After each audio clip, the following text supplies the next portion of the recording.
YouTube, it's Adam from RC Action Australia. How's everybody out there today? So as you all heard and probably saw on the forums and whatnot, the Tamiya has decided finally to re-release the Terra Scorcher. Now, obviously the Terra Scorcher is an iconic car. I think at the time it was probably sort of had a few really good options on it. But obviously it did have its weaknesses, so time will tell as to if Tamiya has reinforced some of the parts and if there is any changes for the kit for the Rerelease.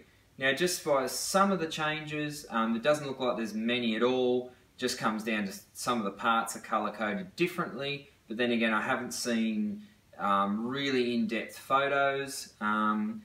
I'm very happy that the price point should still be kept quite low. They're just chucking generic speed controller and 540 motor in it. I've heard people are raving that it's got bearings and universal front joints. So I've got two Terra Scorchers here. They're both original. They both came with bearings and universal joints. So the Fire Dragon and Thundershot didn't. So I guess maybe people have probably got the models mixed up. But anyway, good to see that Tamiya have kept the bearings and kept the front universal drive shaft joints. That's fantastic. And I'm being told a few whispers on prices, guys. Somewhere around that 180 to 190 euro. So that sort of is around that $300 mark for me in Australia. So that's a good price, I believe, for a great car compared to some of the other kits that are pretty basic that just have plastic bearings and whatnot that are around that price money. I think if it arrives in Australia around that $300 mark, I'll be very, very happy. So behind me we have got a Terra Scorcher here. So this obviously is a mint condition box art built. It's been built. It's never been run. I'll bring the camera in and do some better footage of that, guys. The wheels have never been put on the car. They were built separately and just left in the box. It's got a vintage ACOM Sport radio gear with the manual speed controller in it. Now, I bought this car off a collector, and since probably the 12 months that I've owned it, I've never even plugged a battery in it to see if it works. So that's about as far as it got with me, is being more of a display car. I do have this Terra Scorcher, however, that as you can see, it's been used and abused and rolled and whatnot. And as I said, I've just kept this pretty original with a 540 motor, and I've gotten rid of the manual speed control setup, and I just throw some electronics in it when I do want to run it. So I do have some videos, I think, where I compared this to the Neo Scorcher. So if you check the link above, guys, that should be there to watch. And obviously behind me here, that's the original box. And I also have a Fire Dragon that is obviously still new in box that I haven't built, because I did buy a Fire Dragon that I ended up restoring. So I'll bring the camera in, guys, we'll have a closer look at this, and then later in the video I'm going to show, or basically tell you a few little parts that I believe, if Tamiya haven't upgraded, they're very, very cheap, simple upgrades that you can do, and I highly recommend them for the re-release, because I think that it will change people's perspective of the weakness of the A5 part, and there are obviously already Tamiya parts that you can buy that you can adapt to this car that should improve. So like I mentioned before, guys, these cars are original. Let's have a little look. So obviously this body here is immaculate. Obviously I'm not overly happy with how the previous owner of this applied the decals here. They're a little bit high, but other than that, it's being painted the old school way with a brush. But obviously you still get the nice finish on the outside. The chassis itself, as you can see, it is mint. It's never been run. Obviously it's the A5 part there that everyone complains about that breaks. And if we just have a quick look inside, guys, obviously it's got the original manual speed controller and a vintage sort of style radio gear setup. So with the Rerelease, while we're just looking at this car, obviously Tamiya have gotten rid of the blue 6mm suspension arm adjustment points. They've gone to black, but obviously they have provided better turnbuckles and whatnot with this steering and suspension arms. So obviously this car here, you know, it's got a beautiful bumper, and obviously a lot of people are hanging out for the Rerelease for bumpers. Obviously wheels and tyres, they've been mounted, never been run, and they've never actually been on the car, so therefore there's no flat spots on those. So I'm very happy with the previous owner's work with that. Now if we look at my runner, as you can see, it's taken a fair beating in its time,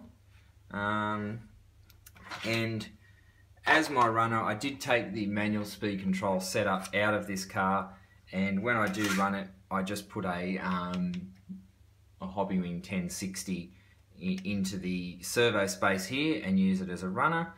As you can see, it's been well used, and I did replace the chassis on it because it did have a few cracks in the telltale sort of in the sections where you do see the cracks where the gearboxes mount onto the front and rear of the car.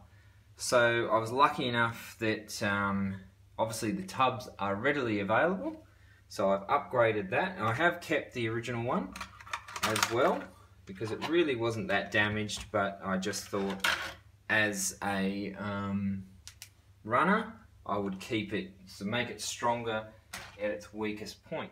So one of the things that I've been reading on a lot of the posts about the Terra Scorcher is, people are like, yes, I can finally buy parts. I can finally buy parts to restore my Thundershot and my Fire Dragon, my Thunder Dragon and my Terra Scorcher.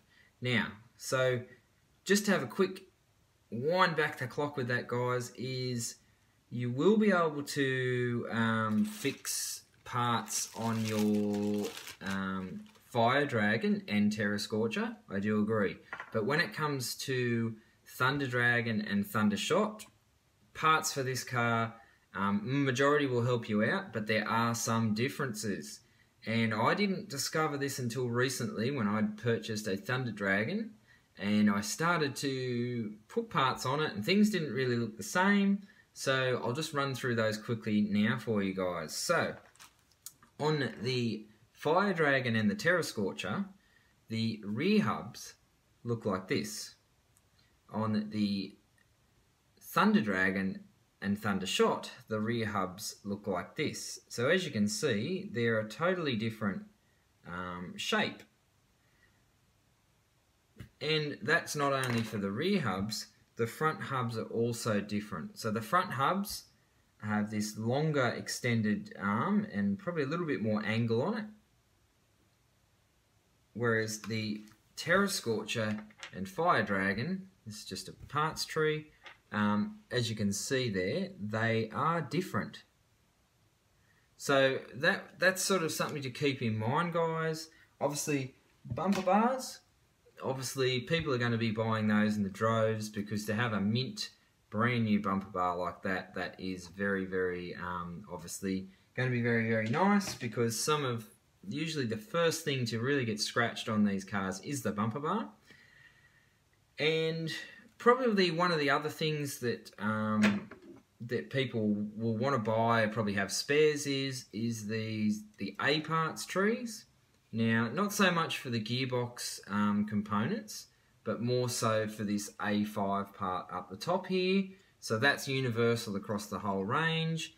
And just to sort of let you in with a little bit of a secret, guys, or I don't know if it's a secret, but something that I've noticed from owning a few of these cars is the A5 part. There's a few little things that I have done on some of the cars that I've got, and it seems to have resolved that whole weakness in the front of the A5 part.